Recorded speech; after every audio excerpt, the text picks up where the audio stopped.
video is about Kate Sheppard, who led the campaign for women to gain the vote in New Zealand. Here we can see locations of her first home, her church, and the meeting hall.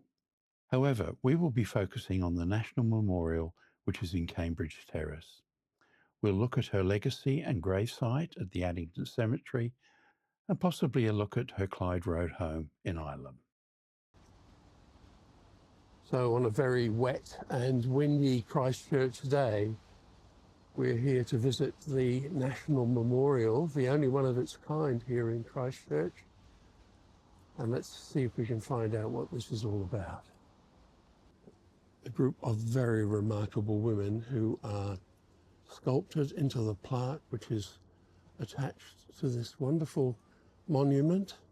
And right in the middle is the focus of our video today, a lady we have all come to know as Kate Sheppard, and who is known to most of us as one of the faces on the $10 note. I'd like to go through the other remarkable women in turn.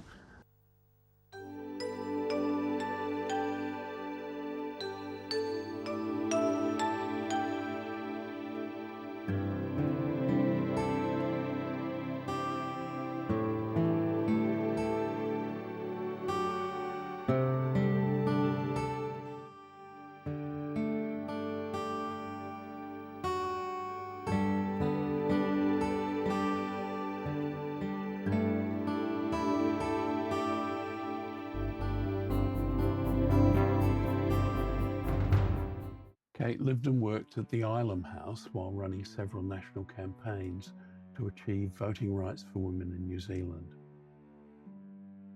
She gave public speeches as well as editing the women's newspaper, The White Ribbon. Her pamphlet, 10 Reasons Why the Women of New Zealand Should Vote, was sent to every member of the House of Representatives. The language highlights influences on elections that were even then recognisable as unfair.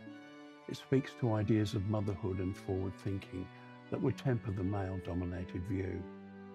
10 Reasons and other pamphlets were designed to gain signatures for petitions, which were pasted onto wallpaper rolls to be taken to Parliament.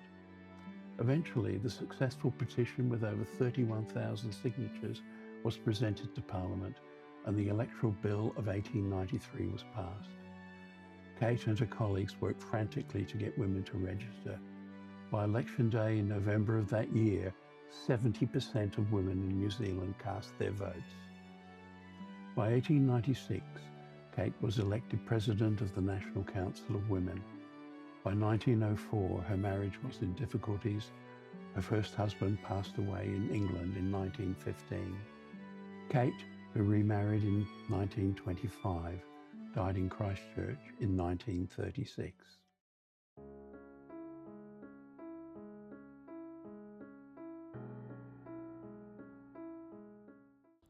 This is the Addington Cemetery, and I believe it's the oldest public cemetery here in Christchurch.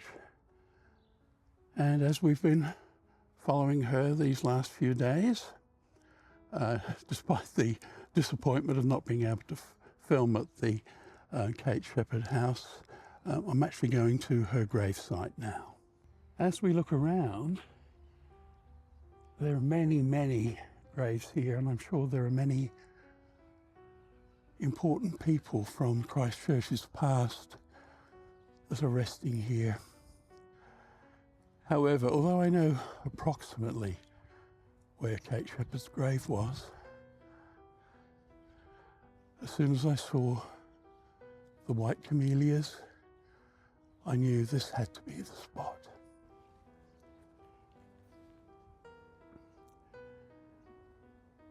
So here we can see that the grave of Kate's mother, her brother, and Kate, who was buried as Catherine Wilson Lovell Smith. We see the correct dates for her life. Some dispute about this, but it's generally believed now that she was born in 1848. There's also a plaque here in loving memory of Tessa Kingwell Malcolm, who was Kate's biographer and her great-great-niece. And this is where we'll leave Kate on this beautiful day here in Christchurch. The winter sun is shining through and it's very pleasant. There's not the icy wind that we've had the last few days. All that separates, whether of race, class, creed, or sex, is inhuman and must be overcome. And so this brings the story of Kate Sheppard and my understandings and research to an end. I must admit I've become fascinated with her over the past couple of weeks.